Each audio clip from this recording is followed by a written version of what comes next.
افسوسناک واقعہ پیش آیا. اتنا بڑی مسجد، مدینہ مسجد طارق روڈ کے اوپر، میں تو سمجھ رہا تھا 25-30 سال، ایسے اندازہ لگایا تھا، پتہ چلا کہ 40 سال سے قائم، اور پورے طارق روڈ کے اوپر اول سے آخر تک کوئی اور مسجد نہیں، اور پارک برابر میں پیچھے پڑا ہوا ہے. اس کے بارے میں حکم دے دیا، ڈھا دو اس کو، پارک بناؤ. خدا کا خوف کرنا چاہیے. لوگ اس سلسلے میں بڑی غلط فہمی میں مبتلا ہیں. ایک بات میں آپ کو واضح کر دیتا ہوں کہ لوگ کہتے ہیں بھئی اگر غیر قانونی طور پر جگہ پر بنائی گئی ہے مسجد تو وہ مسجد ہوتی. یہ صحیح بات ہے، لیکن اس کا مطلب یہ ہے کہ ایک تو اگر کسی کی زمین پر جہاں جائز قبضہ کر کے مسجد بنائی جائے گی وہ بالکل ناجائز، حرام ہے وہ. اسی طرح اگر کسی سرکاری جگہ پر بنائی جائے گی تو بھی اصل بات یہ ہے کہ نہیں بنانی. لیکن صورتحال یہ ہے کہ ایک اسلامی ریاست میں حکومت کا فرض ہے کہ وہ ضرورت کے مواقع پر مسجدیں بنائے. اس کا کام ہے یہ. الذین ان مکناہم فی الارض اقاموا الصلاۃ. اللہ تعالیٰ فرماتے ہیں کہ جب مسلمانوں کو اقتدار نصیب ہو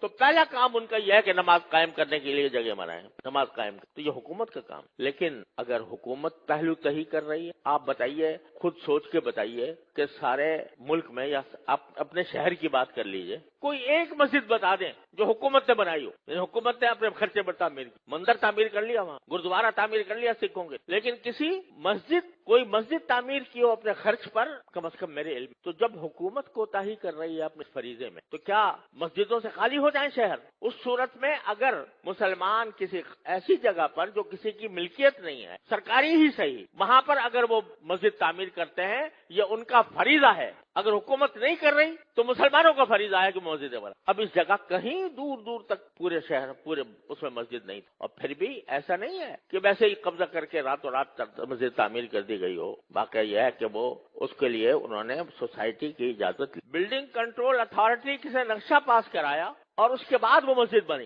اور 40 سال سے چلی آ رہی. اور آپ کوئی بھی جا کر دیکھ لو کہ ہر 5 نمازوں کے اندر ہزاروں نمازی نماز پڑھتے، اور جمعہ میں تو کوئی ٹھکانہ نہیں، وہ چلی آ رہی ہے. آپ کہتے ہیں یہ پارک کی جگہ تھی. ارے بھائی پارک کی جگہ تھی، 40 سال نظر نہیں آیا. جن لوگوں نے NOC دیا وہ کیسے دیا، اور جن لوگوں نے نقشہ پاس کیا وہ کیسے پاس کیا؟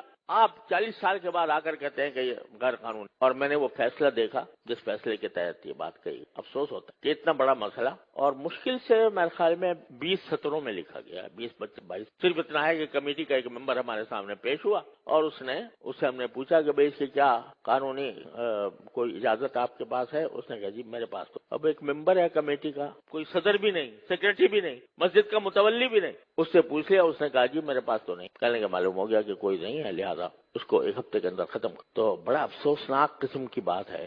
اور عدالتی آداب کے بھی، عدالتی جو طریقہ کار ہوتے ہیں اس کی بھی پوری رعایت نہیں کی گئی. تو ان کا فرض ہے کہ وہ اس پر نظر ثانی کر کے اس فیصلے کو واپس. اور اس کے بارے میں آواز اٹھانا یہ صرف علماء کا کام نہیں. ہر بات میں یہی بولیں بھئی مسلمان بھی تو ہیں، وہ ہر مسلمان کے ذمہ ہے کہ وہ اس بارے میں قانون کے دائرے میں رہ کر لا قانونیت ہم نہیں چاہتے. ہم نے کبھی بھی لا قانونیت کی ترغیب نہیں دی، لیکن قانون کے دائرے میں رہتے ہوئے اس کے خلاف آواز اٹھائیں. اور جو عدالتی طریقہ کار ہے نظر ثانی کا، وہ نظر ثانی کا طریقہ یہ ہر مسلمان کا. تو یہ نہ سمجھا کریں کہ جب بھی کوئی برائی ہوگی تو بس مولوی ہی بولے گا اور باقی کسی کی ذمہ داری ہر فرد. اور اگر یہ سلسلہ چل نکلا مساجد کو گرانے کا تو پتہ نہیں کہاں جا کر اس کی انتہا پہنچ. تو اس کو خیال کرنا چاہیے. اللہ تبارک و تعالیٰ اپنے فضل و کرم سے امت کی جو اصل خاصیت ہے کہ امر بالمعروف اور نہی عن المنکر شریعت کے دائرے میں رہ. اور الحمدللہ ہمارا قانون بھی